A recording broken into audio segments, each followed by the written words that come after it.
All right, it looks like attendees are holding a bit steady at the moment, so we can jump right in and get started.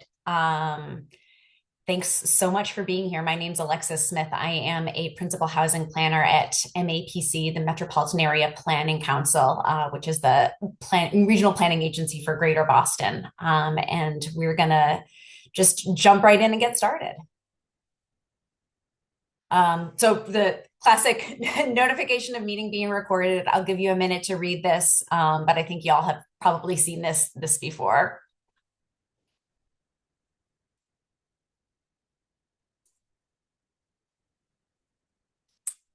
All right, I think we're good, Gwendolyn. So welcome. Thank you all so much for being here. Just a quick overview of what we're hoping to cover today. We will give a brief intro into ADUs, although I suspect most of you on this webinar are already pretty familiar with the concept. We'll take you through, again, a very brief overview of the new Massachusetts state policy developments, and then kind of see where folks are. But we're going to spend the bulk of our time hearing from two municipal partners who have adopted new ADU bylaws in response to the state legislation that came out earlier this year. It's going to be great. They have some fantastic content, and I am really looking forward to hearing their presentations. Then finally, we'll spend, again, most of the time on that. We'll cover a couple of basic best practices, and then we'll send you off to all adopt your new ADU bylaws and ordinances. Next slide. So again, we are joined today by Ellen Wharton with Stoneham, who's the Director of Planning and Community Development there, and Christina Johnson, the Director of Planning and Community Development with the town of Hudson. We also have from MAPC and myself, Gwendolyn Helen Sands, who's a planner here, and Andrea Harris Long, who's the Director of Land Use here. So we will all be kind of jumping in and facilitating conversation, answering questions. Please feel free to message any of the MAPC team if you're having any technical issues with anything. So again, the MAPC is the regional planning agency for Greater Boston. We serve 101 cities and towns, primarily within I-495, and our mission is to promote smart growth and regional collaboration. And ADUs fall very solidly into that mission, enabling the construction of ADUs. And so we're really, really happy to see so many people on the webinar with us here today. So some walking through the goals. Again, we'll provide you with an overview of the legislation, although I suspect most of you have already seen it and are quite familiar with it.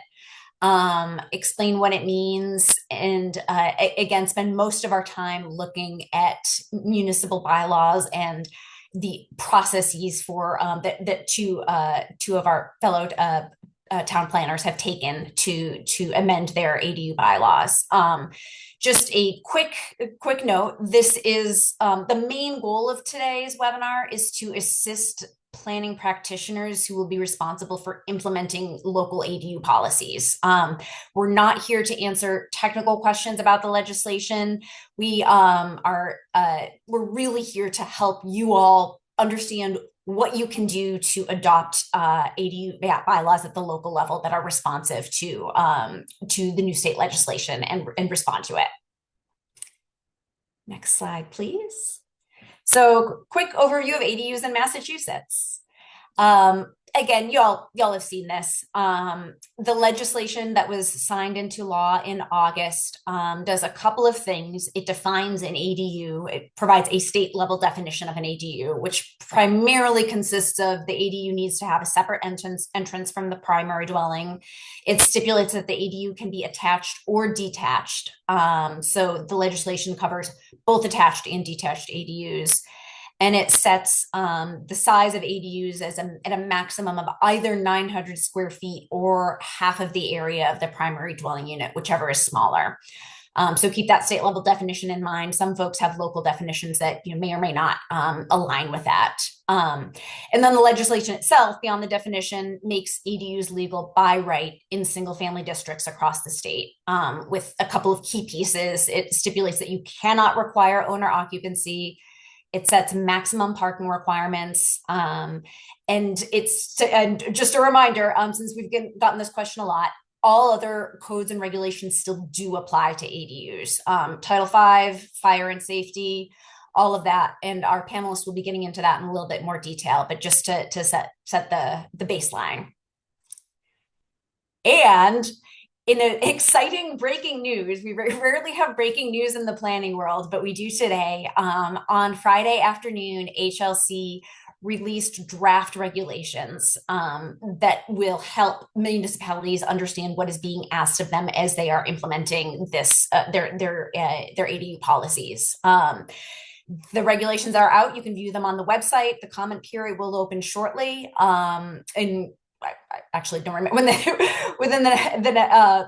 I'll leave it on the website for when that will happen. But HLC is providing two different webinars that will walk through the regulations. You can sign, the first one is tomorrow morning. So you can sign up for that and get the latest and greatest on where these regulations have landed. We are not going to we're not going to be covering the regulations at all today. Really, this is focused on best practices and how a couple of our municipalities have been successful in adopting amendments to their ADU bylaws. And that kind of stands no matter, best practices are best practices, and successful ADU bylaws are a success, outside of the scope of the regulations. And so again, we'll not be covering them today, but I'm sure many of you will have questions on that. And so tune into HLC's website and their forthcoming webinars for more information on that. Next slide, please. And so just a kind of brief overview of where ADU regulations stand in Massachusetts outside of the state legislation. We at MAPC have been working through all of the ADU bylaws and ordinances in our region. And a quick preview of what we found so far. We've made it through about a third of the 101 zoning ordinances and bylaws within our region, and some interesting findings. Of those, about a third of those have an existing ADU bylaw or ordinance. So the majority of municipalities do have something on the books. Of the ones that we've reviewed, nearly everyone has an owner occupancy or family requirement. And so that is one key area that we're finding. Again, we haven't made it through every bylaw and ordinance in our region, but of the ones that we have reviewed, it's pretty common. It's a pretty common area that does conflict with the current state policy. So something to keep an eye out for. Of the ones that we've reviewed, about half already regulate short-term rentals, which is great. And about half don't require site plan review. So just setting the bar for the type of review and process that folks are already using to approach ADUs. With that, next slide, please. Apologies, one more slide. And just, again, you all know this already, but just to set the baseline, new state level policy can be stressful. It is something new. It's something additional that folks have to deal with. But I just want to kind of do some mind setting here. ADUs are a really great thing, and even though it means some additional adoption work for our local planners, this is going to be a really good thing for our municipalities and for our region. They create housing that is naturally more affordable than large single family houses, which in many municipalities, this is the predominant housing type that's available. They increase housing supply in a time when we in Massachusetts are desperately short of housing, and they do it in a way that's very low impact in terms of impacts to local infrastructure and also to character and really, you've heard the term invisible density. There are really character and infrastructure friendly way to add additional housing. They create options for folks who are returning home after school, who are aging out of their larger homes, who need assistance, live-in assistance. It's a great option for our communities. And that also and generate supplemental income for homeowners. So economic development opportunities as well. Next slide, please. And again, everyone who's on this webinar has seen this, but the law goes into effect on February 2nd, 2025. That is before most, if not all, Springtown meetings. But just to be very, very clear, if you take away only one thing from this webinar, it's that you do not need to have amended your ADU bylaw or ordinance by this time. This is not a compliance deadline. The only thing that happens on February 2nd is that you can no longer enforce any pieces of your bylaw or ordinance that do not comply with the state policy. We encourage all municipalities to eventually amend their zoning bylaws and ordinance so that they are consistent with the state policy, but this is not something that you have to do by February 2nd. So please, hopefully that ratchets down the stress at least one notch.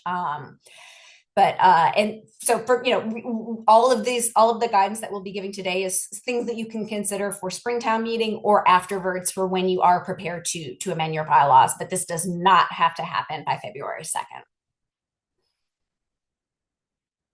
And with that, I'm going to pass it over to my colleague, Gwendolyn Helen Sands, to just give us some background information from you all on where you stand. Thanks, Alexis. Yeah, so I'm Gwendolyn. I'm going to be taking us through a few polling questions today. We're going to be using Mentimeter for our polling. So you can sorry, I'm just making sure everyone can hear me. Okay, great. Okay, so you can use this link here, menti.com, and the code to access the polling. You can also use the QR code that's here. You can scan that with your phone, or Emma just dropped in the chat a link that you can click on, and it'll take you right to our specific Mentimeter site. When you get there, it should say, which municipality do you work for or live in? That's our first question. You should see that pop up. I'll just leave this here for a second so everyone has a chance to join. Okay. And then you can always access the link in the chat and we'll have the code up at the top of these slides so you can still join in. But I'm going to keep moving. So this is just some further instruction. If it's confusing at all, you should be able to just go to menti.com and then enter this code and click join, and it should have you right there. You can let us know in the chat if you're having trouble and we can provide some assistance. Okay, so I'm going to go to our first question. Great, we're already getting people responding. So which municipality do you work for or live in? Wow, lots of diversity happening here. This is awesome. People from all over. Yeah, so sort of just wanted to do this to get a sense of where everyone is joining from today so we can get to know each other a little bit, see where the interest is in ADUs. Looks like Watertown is our most popular one. Natick, Acton, Lexington. Wow, people from all over. Edgartown, awesome. MAPC people, cool. Okay, this is great. I'm just gonna let it keep going while people are submitting. It's so fun to see.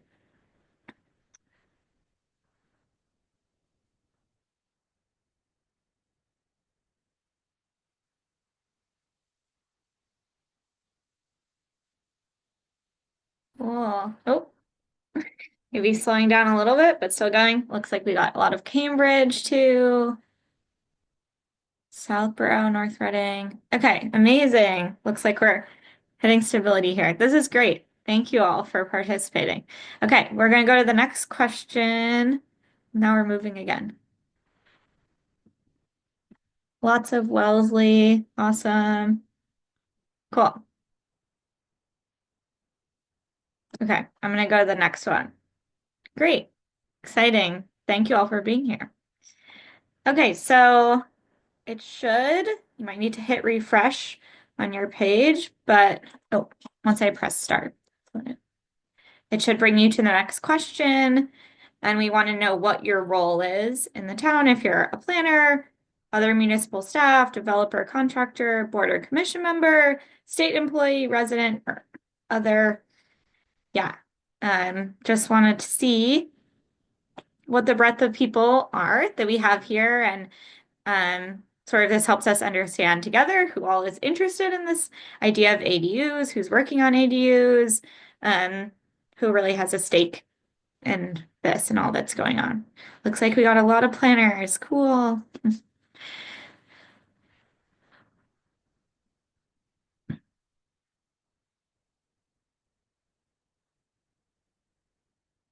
Okay. Give it a couple more minutes to let people come in. Yeah, we were sort of expecting mostly planners, but hopeful to see we got other municipal staff, board or commission members. That's great. And residents too. We know this can be helpful for residents to know what's happening in your town. So it's awesome.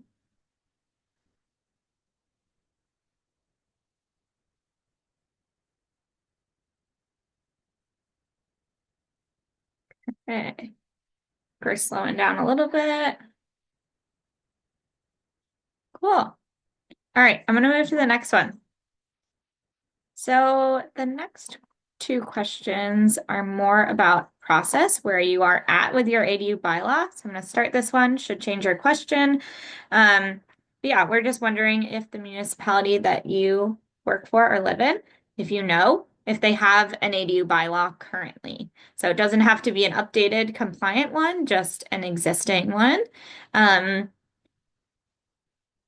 yeah, and from what we've been seeing in our research, as Alexis mentioned, that seems like most municipalities in the MAPC region do have an ADU bylaw. Some are longer or shorter than others, but it's helpful to see that a lot of people have them and have something to start with and work on. So this is awesome. 66, yes, it's 67, amazing.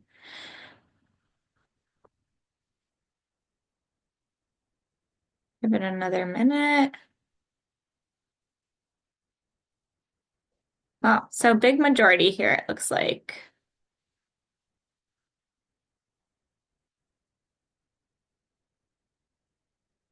Well, looks like we're holding steady. Awesome. That's great to see so many ADU bylaws already happening. Okay, so this is our final question, which is really geared towards people who are working for your municipality, which is how are you planning to update or amend your local regulations with regards to ADUs? So thinking about the new state law, what is your plan? Um, yeah. Wow, we have four already. The bylaw update or creation is completed. Yay. Um, yeah, so options already completed, currently in process of updating or amending. So that's for if you have one already. Currently in process of creating is for if you have not had an ADU bylaw, have not started the process, or not sure, it's totally fine too.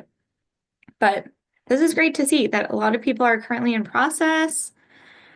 Good for you all for really getting moving on this pretty quickly. And five already completed. Awesome.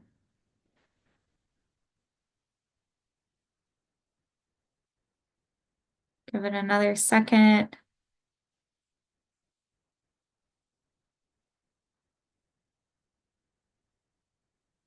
But great. It looks like we have 57 currently in process, five completed. That's amazing. Okay, I'm gonna move along.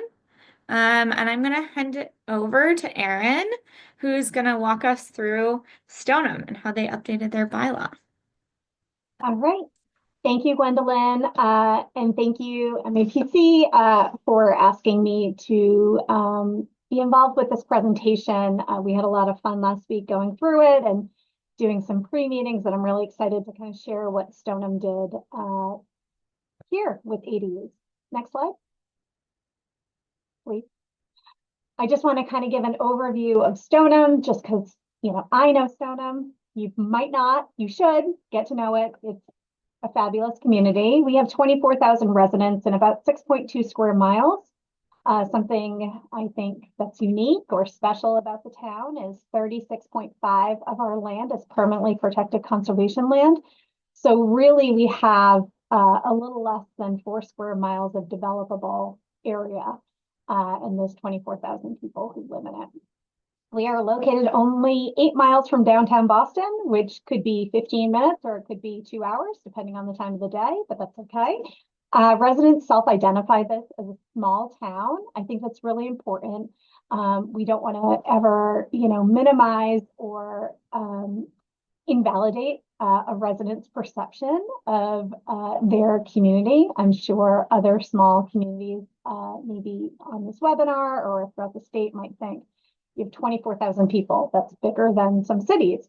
I understand, but it's important that our residents, that kind of speaks to what kind of framework or what kind of perception they're going into planning conversations are. We have an elected select board and planning board. I share on here that 1 in every 3 households qualify for some form of housing assistance. I think that's important as part of the framework for the ADU conversation, as we talk about generational wealth, as we talk about multi-generational living, as we talk about rental opportunities, as we talk about how people have different needs or different, you're dealing with different, with people who have in different phases of their life. And I think helping people have options is really important. So it isn't always, grandma moving in with the kids who are raising their kids. You really want to think about every person in your community and what their needs are. And those needs aren't the same for decades necessarily. It could be short term or it could be long term. And we have an open town meeting form of government. All of the planners out here who have that open town meeting form of government. Is there anything better? All right, next slide. So this was our approach meaning my approach. And I'll go over those kind of in more detail today. But first, you start off with an assessment. We had an existing ADU here in Stoneham. It was written in 2003 by an elected planning board member at the time and a local attorney in town. It was very common back then because we actually didn't have a planning staff in 2003. So a lot of our, bylaws and a lot of our language is really the form of planning enthusiasts rather than professional planners. So I looked at our current bylaw. I kind of went into it. I drafted something that would be compliant based on my reading of the law. I met with our elected planning board. I consider them the ambassadors of our zoning code, whether they like it or not, and kind of went over a temperature check. And again, I'll go into that. And then we had a show at town meeting. And then now that it's approved at town meeting and we're waiting on the Attorney General to, bless us with the passage, I'm going to talk about how we're looking ahead. Next slide, please. Okay, so as I mentioned, I reviewed our existing zoning code, and on the next slide, I'll show what that zoning code bylaw looked like. It was gross. It was really kind of scary. Just kind of some things to understand. We had a special permit only process. It was owner occupancy. I have like notes here because I can't even believe the stuff we required. Non-transferable ownership, meaning if the owner of the property changed, the use that granted special permit, discretionary use went away. So a new owner would have to reapply for the special permit, regardless if no changes were made or proposed. It could not be rental. It must be occupied by a family member, and that special permit was tied to that family member. If that occupant of the ADU changed, they had to come back in for a modification of that special permit. Crazy. And 750 square feet max gross area, which is really hard with stairwells and doorways, and it was really tough. And then the ADU must be attached by at least 75% wall coverage. It was really hard to fit in that little box. So I understood the process. Which was people would not want to go through the process, but that's okay. So obviously something needed to change. And I really kind of collaborated with zoning enforcement, our building commissioner. I sat down and I said, okay, let's kind of talk through this. Like, this is the new law. This is, this is where we have to go. And, as I think about changing the language, jump scare, as we think about changing the language, making sure that zoning enforcement can indeed enforce whatever I propose. So next slide with the jump scare, because look how wordy this thing is. It's so long. Um, it just, yeah. Okay, next slide. So here's what I proposed. Let's make this as easy as possible. I struck that entire section and I replaced it with uses permitted and accessory dwelling unit. The law is actually really clear about size, what they can look like, how they can be. And, when I met with our building department, I said, we have dimensional requirements. We have dimensional regulations when it comes to height, when it comes to setbacks, when it comes to lot area. So an attached or detached ADU would just have to follow those. And if they couldn't follow those, there is a process for a special circumstance in that regard. So for instance, if I wanted to, do a detached ADU, and instead of being 10 feet off the rear setback, I wanted to be 8 feet off the rear setback. Well, I, as an applicant, could apply for a variance through the Board of Appeal, and our Board of Appeal would take that on a case-by-case basis. And maybe it makes sense based on the shape of the lot, maybe, and we allowed for that because that process existed. So we didn't feel we needed to overcomplicate it. Like, our zoning code was voted based on town meeting, and town meeting residents and members were really comfortable with that. So we didn't feel like we needed to mess with the dimensional regulations at all. And we really thought it as more of a straightforward kind of process. And I did add one parking space per dwelling unit in a different section because the original required that. And I knew that if we didn't articulate that there, and that's something that our planning board felt very strongly about, it was going to kind of create some division or confusion with that. So next slide, please.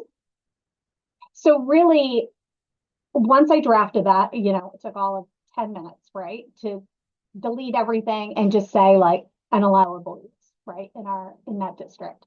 I met and shared the proposed changes with the planning board, and how I presented it. First, I wrote a memo to our planning board and our select board, and I said, okay, here's the law. It got signed in. Here's kind of the timeline, kind of giving them a legislative update in a way, and just saying like, hey, February 2nd, like our bylaw is going to be unenforceable. This is problematic from a staff standpoint, which, sometimes people don't care about, and that's okay. But it is problematic because zoning should be transparent. Like, your neighbor, regardless of their background and what their knowledge base is, like, people should be able to open your zoning code and have a basic understanding of what they can do, what their neighbor can do, and what, anyone in town can do on the properties within the town. So I started there. I'm like, I'm not here to talk about like whether or not you feel this is going to change the makeup of the town. Like, we're only going to talk about like compliance is the starting point, right? So here's the starting point. And instead, I pivoted the conversation. I said, okay, like, where's your appetite on all these other kind of extras? Like the second ADU. Do you want to lower the parking? Like, we don't have to require parking. We can just not have a parking requirement for that. What are their true questions? And basically the message that I had to, kind of stress is like, your local code needs to be consistent with this state law. And that's that. Next, please. So at town meeting, we kind of had to strategize a little bit, and I kind of shared this last week on our prep call. But our planning board had a change of heart. They sponsored my article, but at the public hearing, they were going to, make a stand, and they weren't happy with the state law. So they were going to unfavorably recommend the article. And I said, okay, that's fine. So, town staff kind of talked about it ahead of time, and I really utilized our town council because I knew our planning board was going to report out that they had an unfavorable recommendation at town meeting by people who most likely have never opened a zoning code. And people are going to be like, well, they're supposed to be the elected experts, right? And they're voting against it. So I should probably vote against it.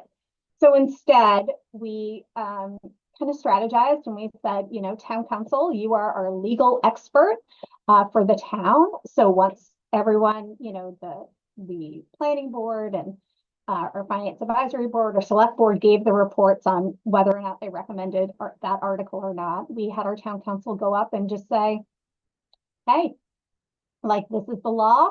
This is what goes into effect. Like, it's very straightforward. Like, whether you vote for this or not, this is what the outcome's going to be. So why have a messy code kind of thing? And it's okay to disagree. Like, it's okay for individuals to disagree. It's okay for the planning board to personally disagree, but it's not your job as municipal planning staff to convince them that it's a good law, because that is not your job. Is to make sure that your zoning is rooted in transparency and there's shared expectations for all. And I can't stress this enough, like, you are compensated to be the local expert. So you need to have a true understanding of things that come before you. And you have to, I think that's why open town meeting is like, I'm a glutton for punishment, but I love open town meeting because it makes me a better planner. Because the question, if you've never been to an open town meeting, you should. It's wild. The questions are wild. They're just, Christina's laughing. She's also an open town meeting survivor. But things are just different, right? And you have to be prepared for those questions. And most of all, and I think this is the planning field's Achilles heel, like 99% of the time, you have to answer questions in a way that are straightforward, that is honest, and that is understandable by whoever is listening. Like, don't overcomplicate. Don't be super scholar, like, save that for the planning listserv. Like, let's be super smart on there. But for the residents and the people listening, they need to feel like they're not getting duped. They need to feel like they understand what you're talking about in the simplest way. And they need to feel comfortable with the code. And that's your job. I always say I'm a translator, and that is my job as the planning director here, to translate sometimes murky, complex things into really straightforward things. And that's why the proposed code, the proposed bylaw look that way, because it's like, I'm not going to muck it up. All right, next slide. So it did pass at town meeting, even though, we did have some dissension. Overall, town meeting understood that it's very straightforward. Like, this is happening. This is not really up for discussion kind of thing. And less than 10 people voted against it. We had a few people who felt strongly. It really had nothing to do with ADUs. A lot of times zoning bylaws fail, not because of its what is being voted before you, but instead of other issues going on. So members of our school committee felt a certain way, and that's because they feel like schools are starting to overcrowd. It had nothing to do with the ADU argument, right? And we have to keep in mind, people are voting based on their perception and based on what is most important to them, and try not to take it too personally when someone votes that way, because oftentimes it doesn't have to do with that one specific project or that one specific definition. It has to do with something else that they also attribute to zoning. So looking ahead, waiting for the AG's office, can't wait to get that down. I'm going to circle, we've been circling back. I mean, they work 10 feet away from me, but I'm going to circle back with zoning enforcement. We also launched online permitting December 1, so why not add to that chaos? So now that online permitting has launched, we got to make sure that the process is really straightforward for applicants, both on paper and electronically. And we have to kind of figure out are new forms required, and anyone additional need to be involved with the review. So because it was owner occupied non-rental before, and now there's the option for rental. It's not that we want to get people with that rental question. We just need to know where things are being rented in town and making sure our number one priority is safety amongst our residents. Like that is, we're very, with inspections, with everything, we're like, we're not here to get you. We're not here to hit you with like a second inspection fee. We need to make sure it's really safe. And that's for you, and that's for our public safety. We need to make sure our spaces are safe for everyone, and this is the way we need to do it. And honestly, be their support. Like they are in the trenches with you, so you need to be their support. And this goes with not just ADU, but with anything. Like if something is unclear for them to enforce, you need to fix it for them at town meeting. And when I say town meeting, I should have said this in the beginning. I have worked for a city before. So when I say town meeting, also that means your city council as well. I understand there's more than one, form of government in Massachusetts. So when I say town meeting, I also mean city council if you work for a city, but it's your job as professional planning staff to make sure that enforcement can be done in a very clear, consistent way that protects, the residents, but also protects the town or city. Because if the zoning enforcement officer doesn't think something's clear, then it's up more for interpretation, which is tough because then that's where the transparency piece starts to become less transparent because it's not as predictable as maybe something that's more straightforward.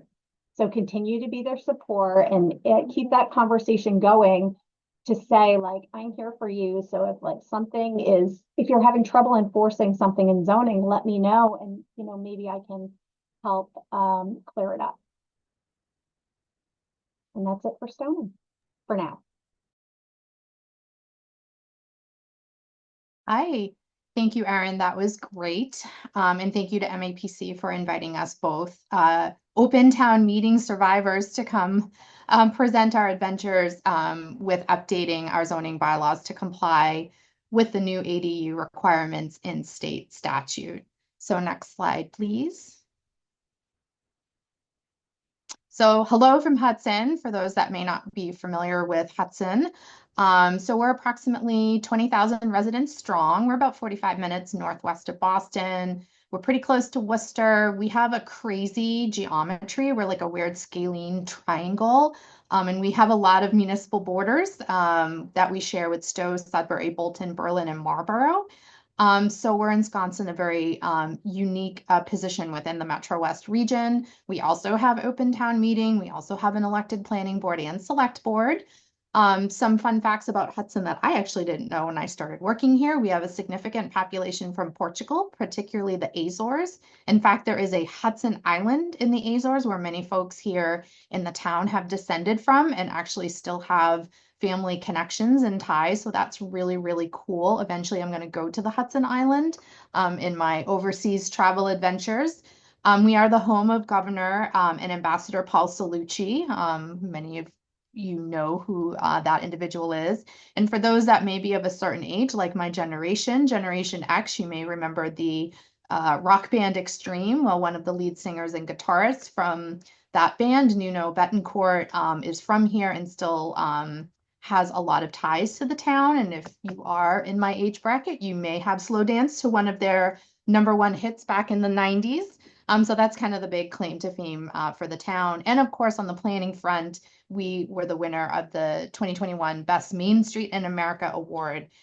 If you have not been to downtown Hudson, I encourage you to take a little road trip out here and you will be surprised at the vibrancy and where you're actually located. And we are now getting a lot of traffic from folks coming from the inner core communities. Next slide, please. So again, it's really important to think about the definition of an ADU. I think colloquially and in the press, they're known as granny flats and in-law suites. That kind of muddies the water a bit. When you think about the definition, explain it clearly as it's stated in the state statute. And what it is, it's a secondary residential living space on the same lot of a single family home. It can be attached, it can be detached, but it's really important to underscore that under zoning, this is not a multifamily unit. This is an accessory use to the main dwelling for a specific, has a specific purpose under zoning.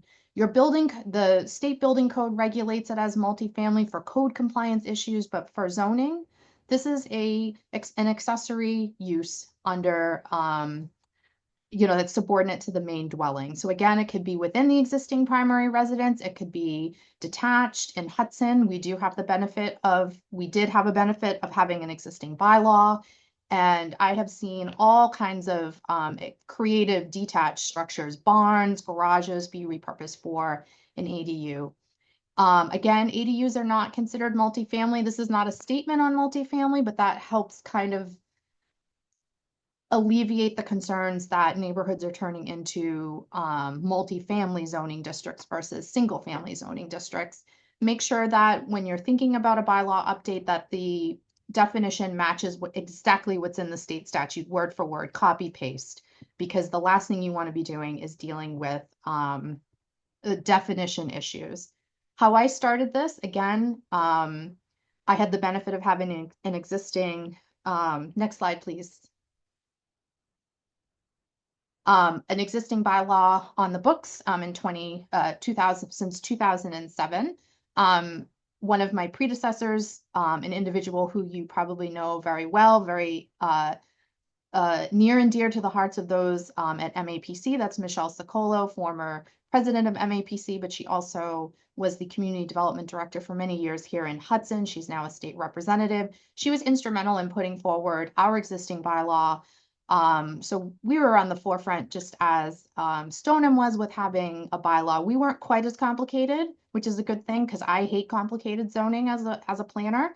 But again, we had the 900 square feet as our benchmark for the maximum amount of habitable living space.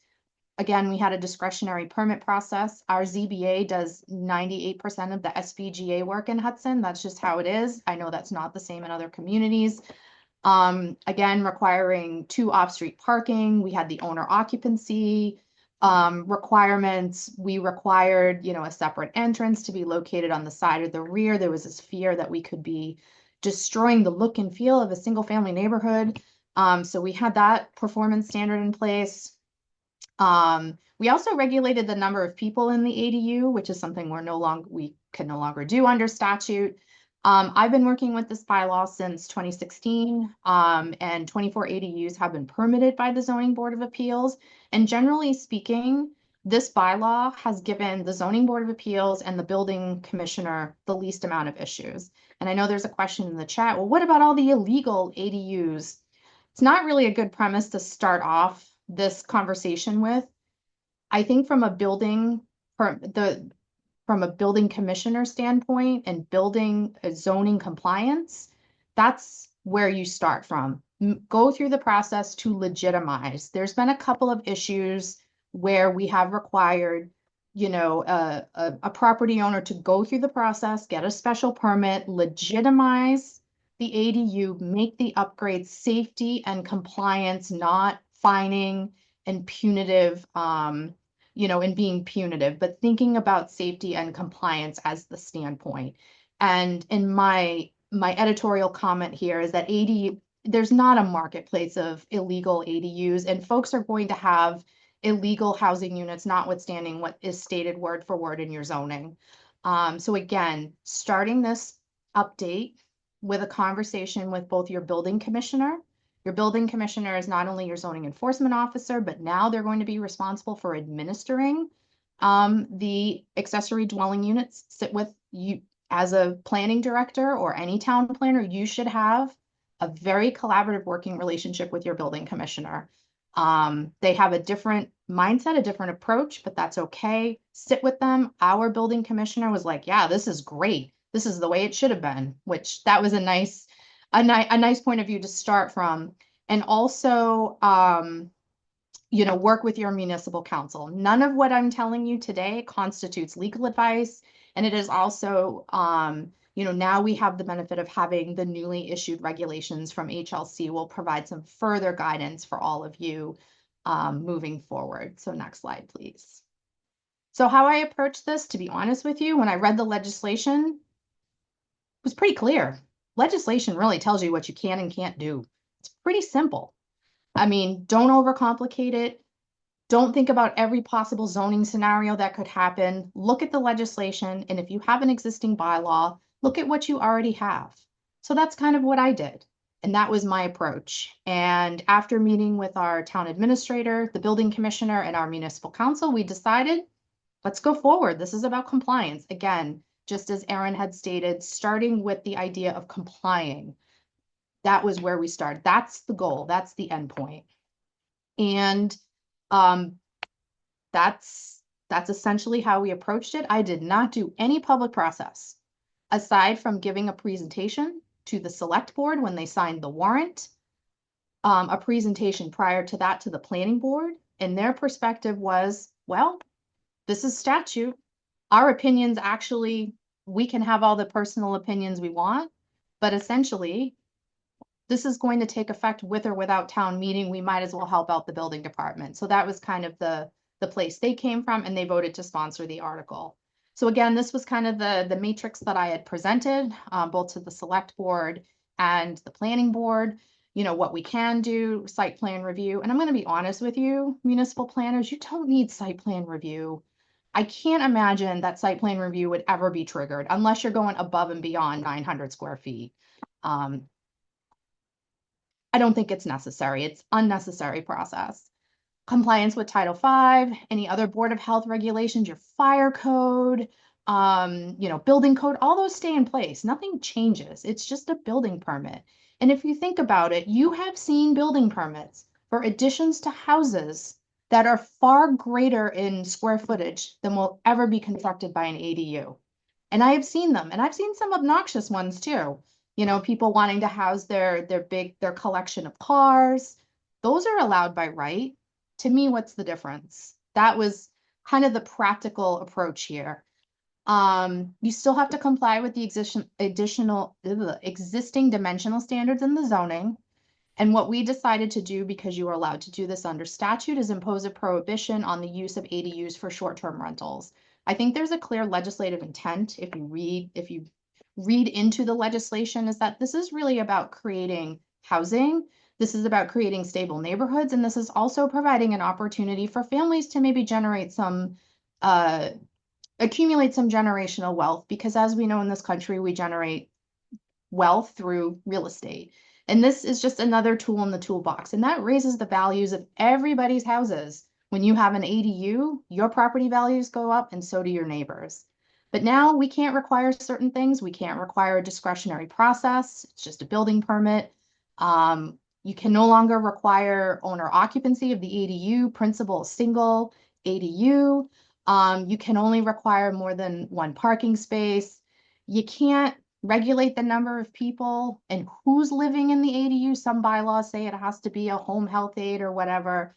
I'm just going to say stop it. I don't think it's not necessary, and it's really not in the interest of government to be regulating the number of people, you know, zoning wise. Your codes are already doing those kinds of things, right? You have your fire code and your building code, you know, so think practically about this as you're moving forward with an update. Next slide.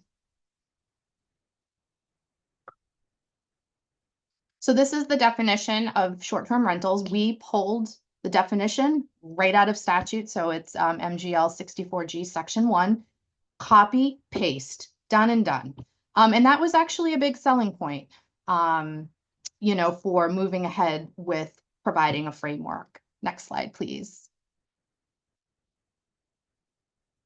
So essentially, this is how I approached it. Our ADU bylaw is 3 pages. I am a huge evangelical, simple zoning planner. Don't overcomplicate this.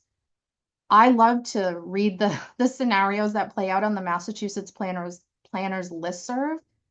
But generally speaking, be practical, be simple. As Erin stated, anybody should be able to open the zoning bylaw and be able to read and understand plain English.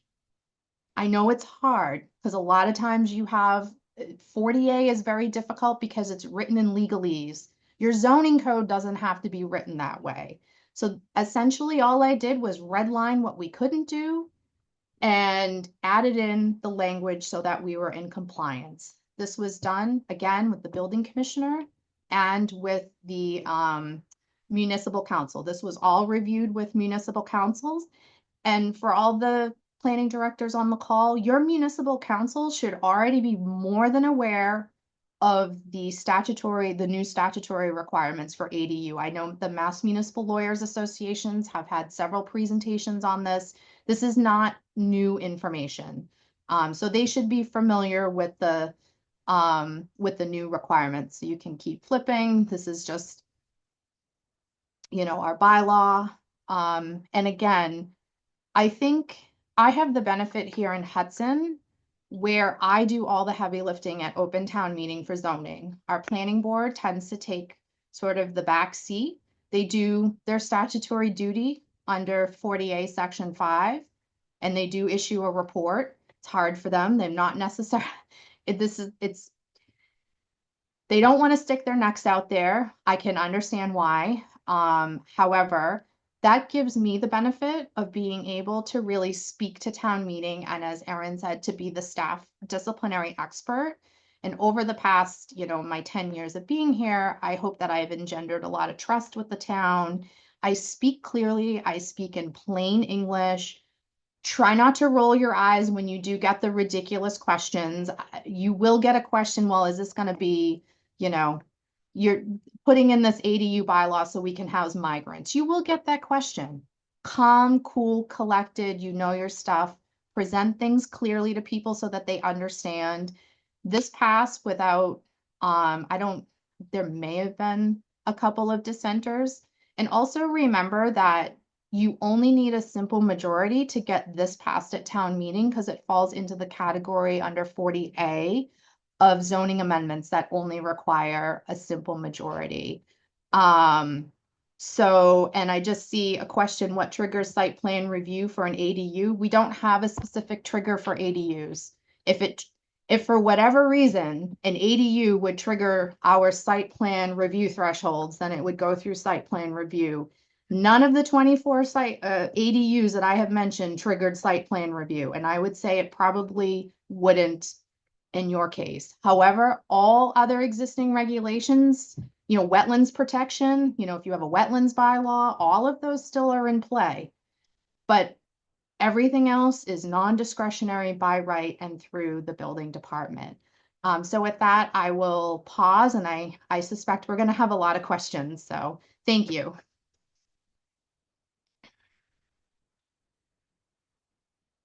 Thanks, Erin and Christina. That was fantastic. And I think offers some really concrete and specific guidance for municipalities about how to proceed with amending their own bylaws and ordinances. So I'm just going to jump right into some of the questions we're getting from attendees.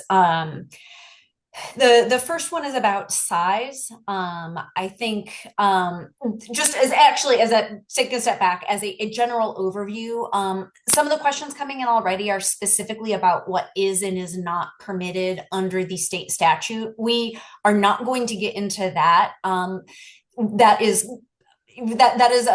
Those are questions for HLC that may already be addressed in the newly released draft guidelines that may be released in future guidance issued by HLC. But what we can do is ask our participants how they approach these particular issues in their municipalities. And I think hopefully that will be a useful response. But again, this is really the intent of us coming together today, and the intent of hosting this panel is really to help folks understand how two towns have moved this forward successfully, and how we can learn from those experiences. So just generally, we have a question from Melanie about ADUs that are greater than what is permitted by state statute, either more than 900 square feet or more than half the area of the primary dwelling unit. Did you all do you all have a process in place for dealing with ADUs that are larger than that, or is it just is it just not permitted and consistent with or I'll leave it at that.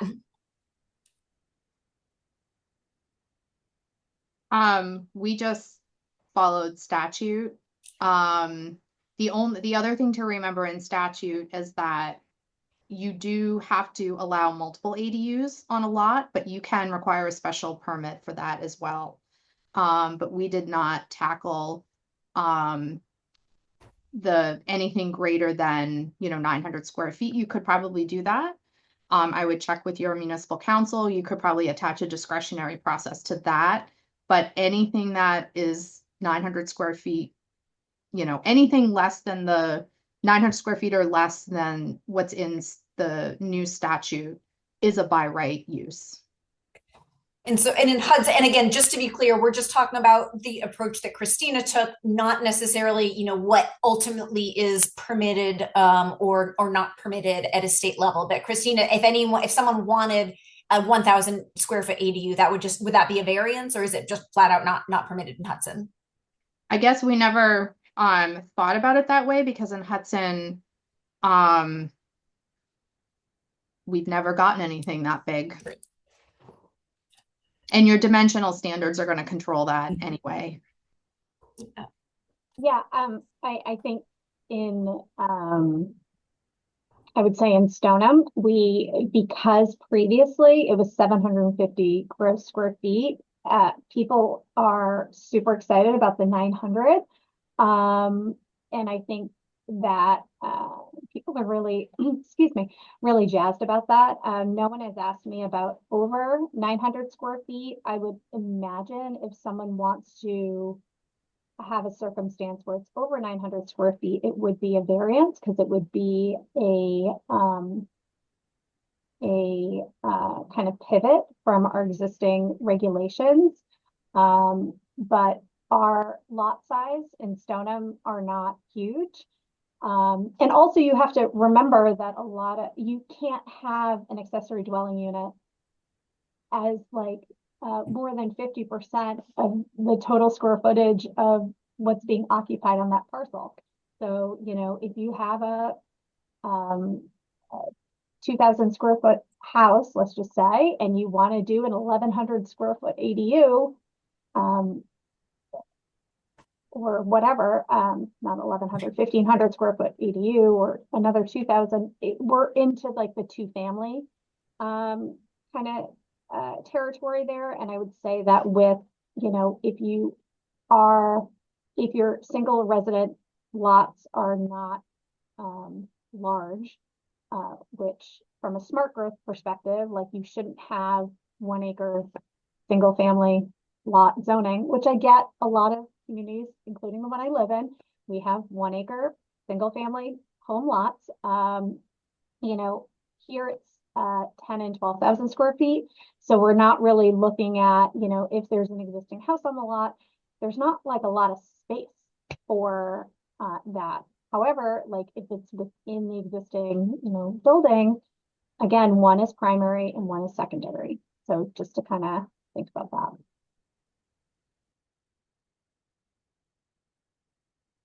Let's see. Thanks, everyone. I'm going to jump in again. Folks, please enter your questions in the Q&A. We're also getting a couple questions through the chat, so I'm going to chime in with one of those. Erin, you mentioned specifically during your presentation, just again, this is a question for both of you, given that you both had an open town meeting, just educating folks who are not professional planners, who are coming to town meeting, who are having to make decisions on these professional planning policies. What questions or concerns did you hear from residents, either before or during town meeting, and that you felt were pretty critical to being answered in terms of educating for adoption? And were there any questions that you weren't expecting that you'd advise municipal planners to be prepared to answer? I mean, something I didn't anticipate, I guess, is that whole school conversation. And maybe it's not just here, but I feel like we're at a boiling point here in Stoneham, where every housing development, we've grown a lot. I'll be honest, like from our 2010 census to our 2020 census, we grew like 3,000 people, right? Which felt like a lot. And we have adopted or we have approved very large, I don't want to say very large housing development, in the last, basically since COVID, like in the last 5 years, we have, approved multiple 300 plus housing developments in town. So anytime there's a question before the town, our school committee feels a little, they get a little wound up a little bit, worried about students, worried about kids. And, we had to have some one-on-one conversations with some of our elected officials just to be like, here are some examples. Like we did a housing production process in 2019, and this is kind of like what we heard because we were talking a lot about accessory dwelling units at that time. And there was no appetite from the planning board at that time to amend or change the existing accessory dwelling unit bylaw at that time. And it was really a fascinating conversation because a lot of the people who sat on our steering committee were like giving examples of why kind of loosening the reins on ADUs would be a good thing, things I never thought of, right? Even like the au pair conversation, or even having, it isn't just like, grannies moving in.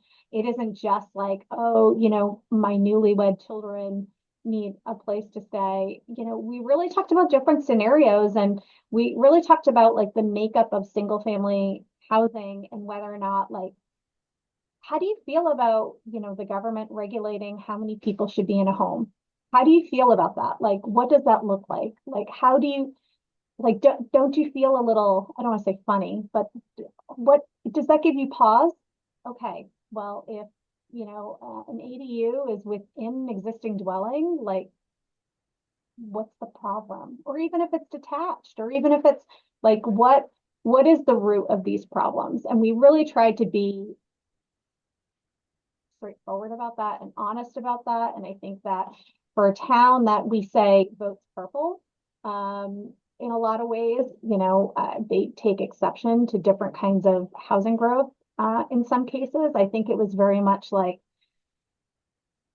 we focused less on people's values and how they perceived the new law. And we really kind of leaned into like, this is the law, and that's it.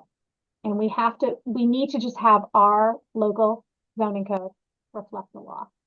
And it really stopped a lot of conversations in that way. And people are going to vote against it if they feel personally, victimized by ADUs or feel a certain way about housing development. They're going to vote that way, and there's no changing their minds. And it's really about those people who maybe are unclear or unsure or indifferent. I think it's important to just tell them, like, this is really why it's coming before you right now. And this is why you should vote for it. We received, similar, not actually at town meeting. The one benefit of doing this in November is that it's November and there may not be the level of interest when you have your town meeting the week of Thanksgiving.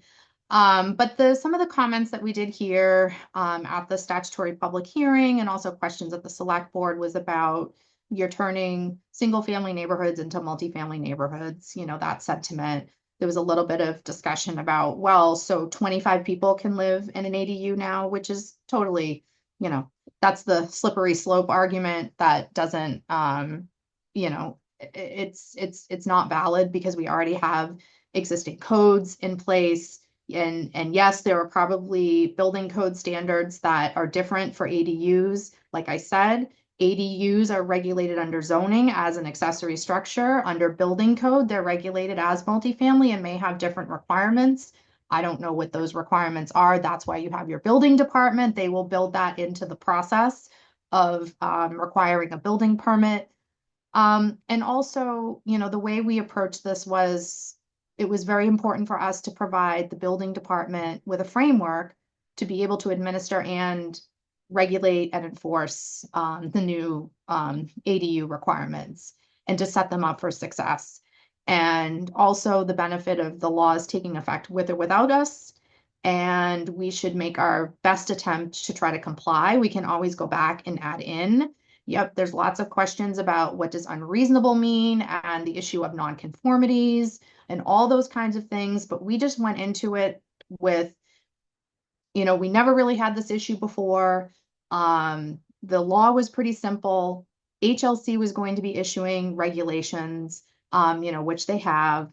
And we didn't do a public process because it was just we were complying and there was no opt-in or opt-out. This was not like MBTA where we had to come up with a zoning district and really involve the community. This was happening notwithstanding anybody's opinion. So that was, again, going forward with compliance.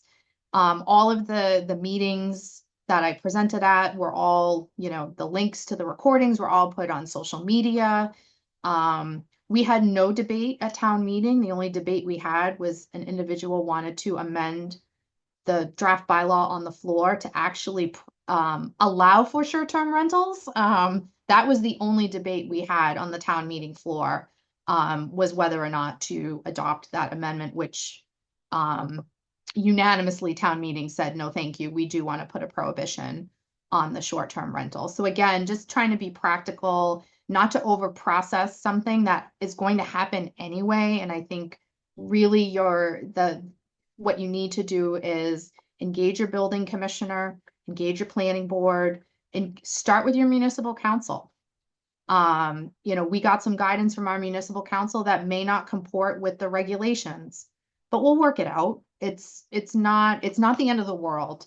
And I have a feeling that things may, like we do with most land use in Massachusetts, it gets adjudicated. Unfortunately, we administer land use in Massachusetts a lot through case law.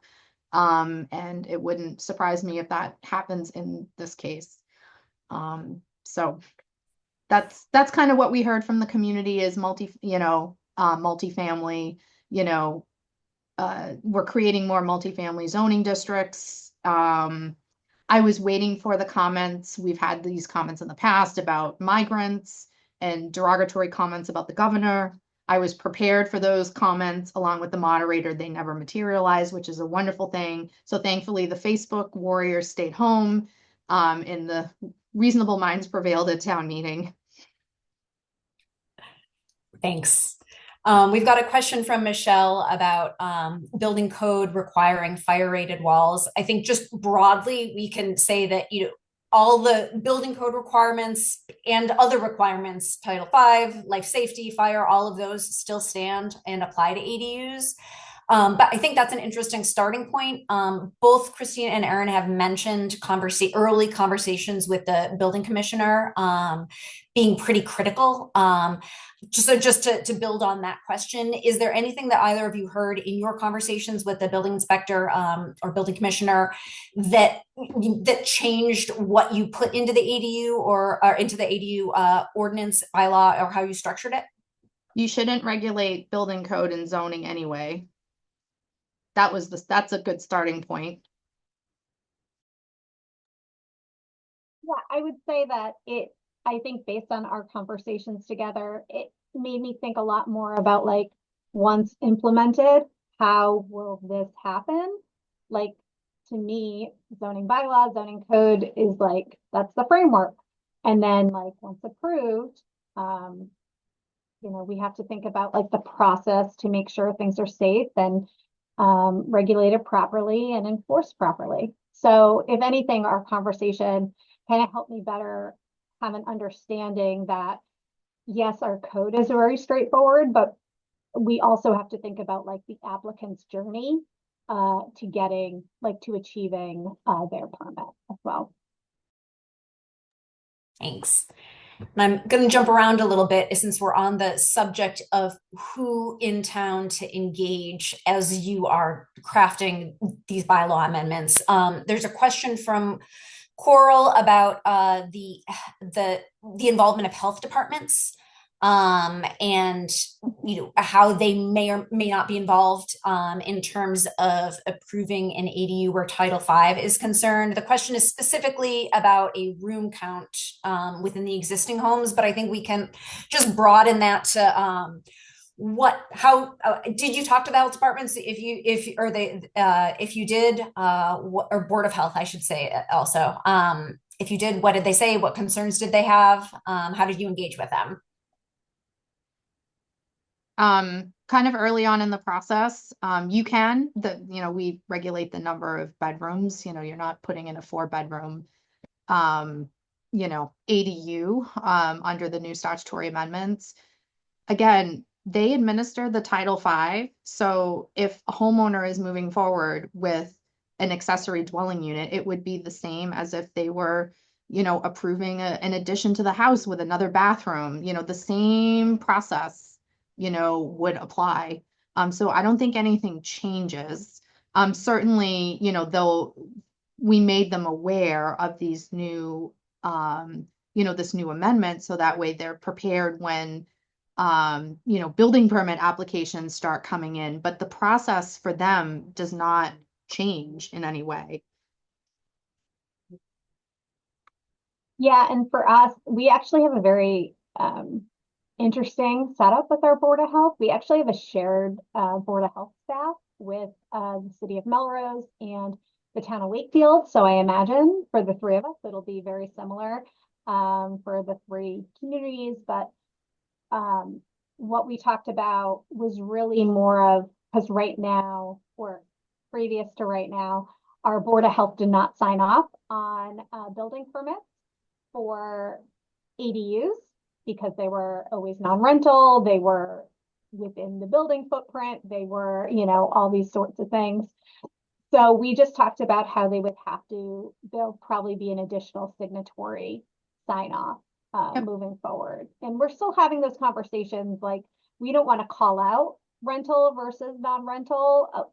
We don't want people to feel like it's an extra step, or if their circumstances change where, they feel like they have to share that they're not charging rent, or it's a family member, or it's I don't want to say a stranger, but it's someone they're renting to versus a family member they're renting to. So we're trying to kind of create a process that's like consistent for all applicants, and not really, confusing, but also not make an applicant do like all these extra steps as well. And I will also say that, to piggyback off of what Erin said, that would be incorporated. So essentially what our building department will be doing, we already have an online permitting platform, which works really nicely. And actually our building commissioner, who's relatively new, is kind of a expert in setting up workflows. The Board of Health will be kind of incorporated into that review process. Similar to, there'll be a new application for accessory dwelling units for a building permit. And it will, of course, incorporate the fire department, the Board of Health.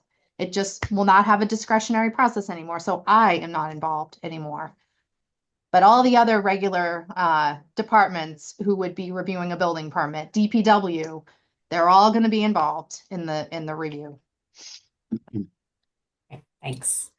We're getting a couple questions about addressing non-conforming lots and non-conforming structures. I think in general, I think that is something that I think that's a question for HLC and is probably, I would advise looking towards the draft guidelines, future guidelines, HLC's resources tomorrow. But I guess I will give the panelists one quick opportunity to say, is there anything you would like to say about how you are addressing non-conforming lots and structures?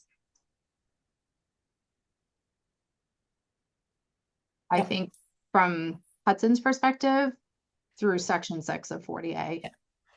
Okay, great, thanks. It's good. I think it's non-conforming can go down the rabbit hole, and you can think about every possible scenario. I would say Section 6. This is where I think eventually there's always adjudication on non-conforming uses and structures. That's just a given. I wouldn't use that as a barrier of entry. There's already a process in play in Section 6. Your zoning bylaws should have a process also mirroring what's required under Section 6 for non-conforming uses and structures. Make sure your building commissioner is, versed in that as well. I guess that's really how we approached it. Yeah. Perfect. Thanks. And again, I'd advise I'd advise folks to continue to keep tabs on the draft regulations and guidance that HLC is issuing. Jumping back to public process, we have a question that's for Christina about if you mentioned you didn't do a public process. If you had done one, what do you think would have been critical about that? And I'll also expand that to Erin to ask, did you do any process outside of the typical required, planning board meeting, any public meetings, anything to educate folks, or did you keep things simple? So sorry, I asked that in a confusing manner. Erin, do you want to go first? Yes, Or... Erin. Yeah, that's Erin, fine. let's set the stage with you. What did your process look like, and did it go beyond the required steps? It did not. I did that memo kind of outlining like what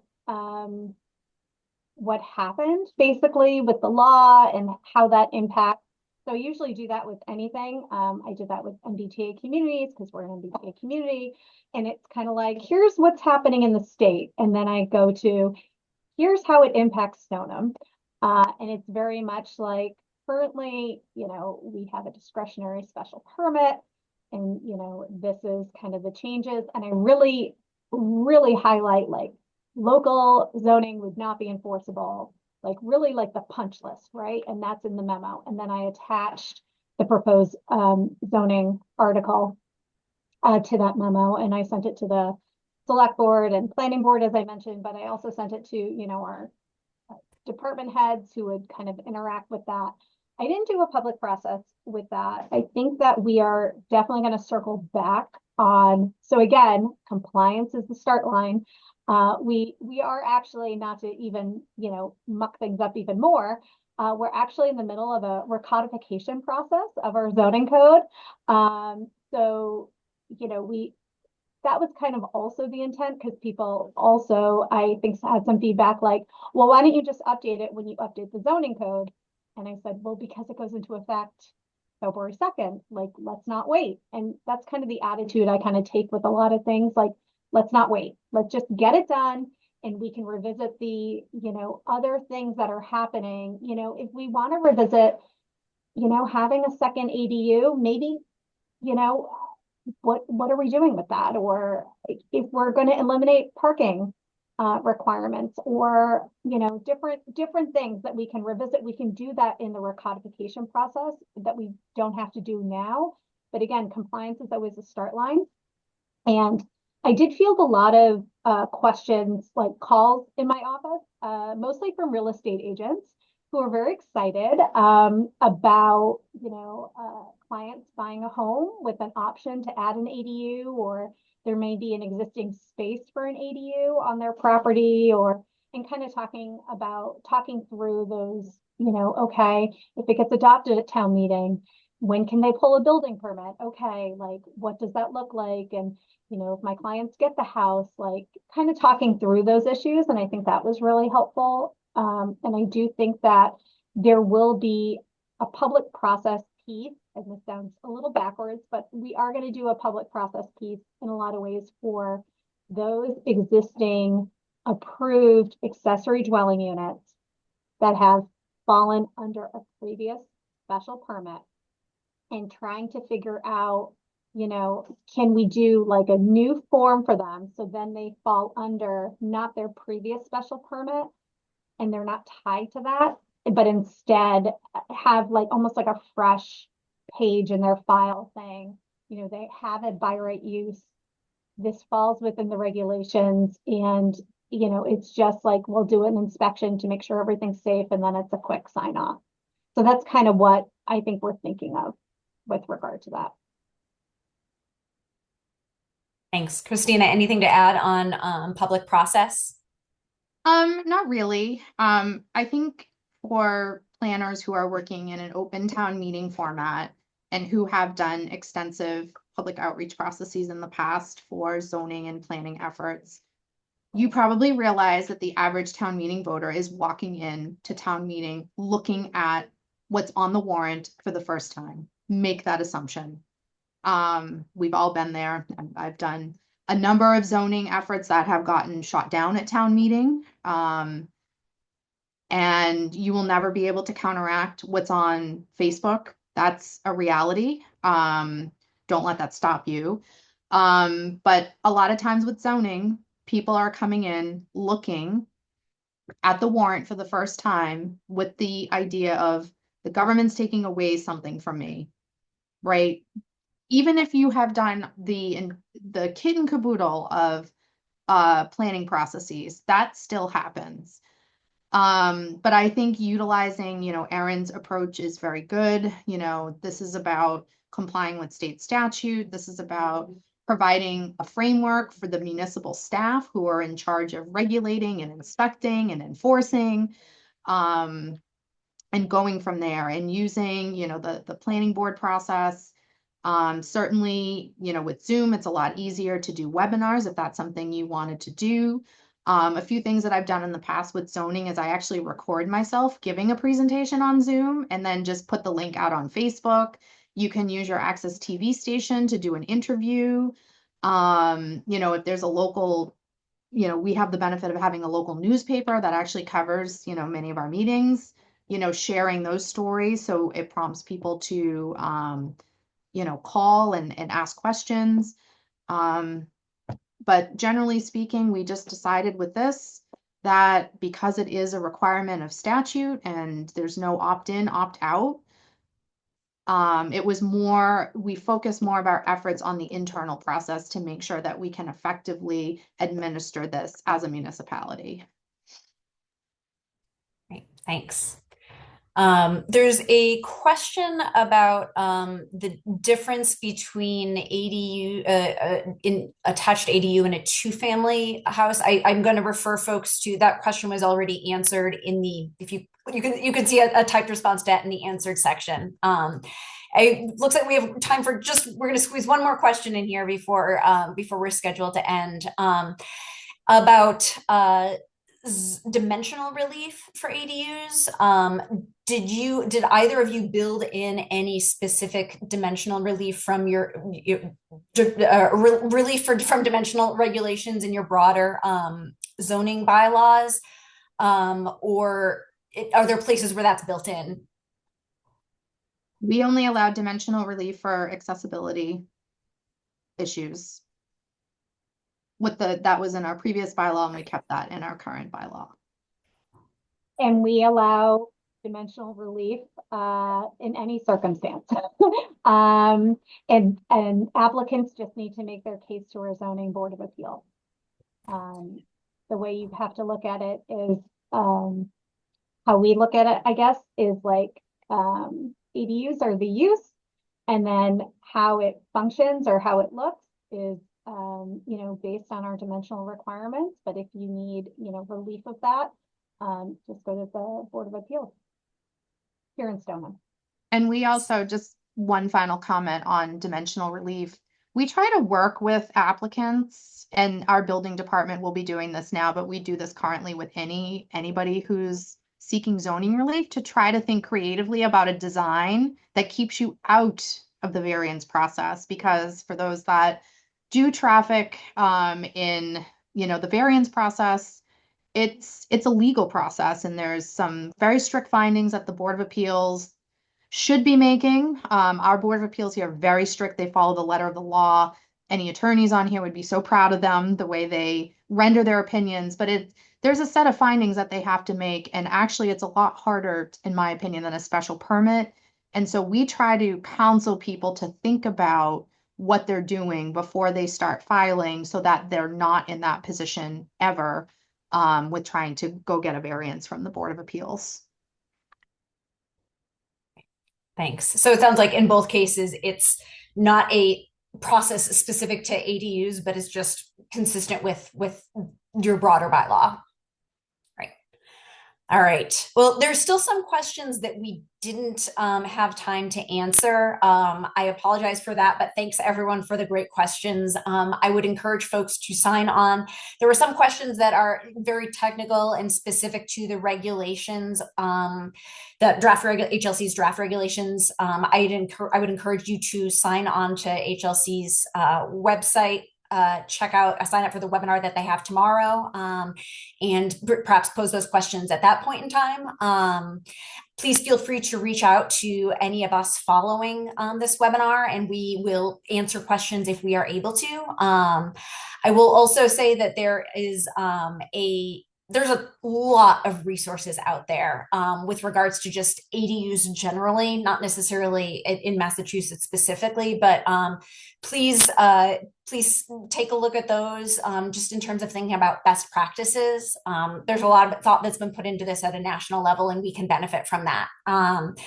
I think also in terms of guidance for Massachusetts folks specifically, HLC will continue to be coming out with again, guidance. We'll be answering questions about the draft regulations on this. MAPC is also planning to develop several resources that address adoption and implementation at a local level. Please keep your eyes posted for that. If you are a municipal planner, look out for emails and updates from your sub-regional coordinators. If you're in the MAPC region, check our website, check HLC's website. There's a lot out there, and we will continue to work, and as will other state agencies, to work to support folks in implementing this with great success. I want to thank Erin and Christina very deeply and enthusiastically. These were two examples of, how municipalities approached ADUs in Massachusetts. That, these are not, what they did is not the only way to do things, but it's an example of how to do things simply and successfully. And I think that, learning from their examples is hopefully of great benefit to our the rest of our municipalities and our region. So thank you all so much. This has been just absolutely fantastic. So again, thanks to attendees for joining us. Please feel free to reach out with any questions, and keep an eye out for more resources that will be coming down the pipeline in the months to come. And good luck with implementation in the meanwhile. Thanks so much, everyone.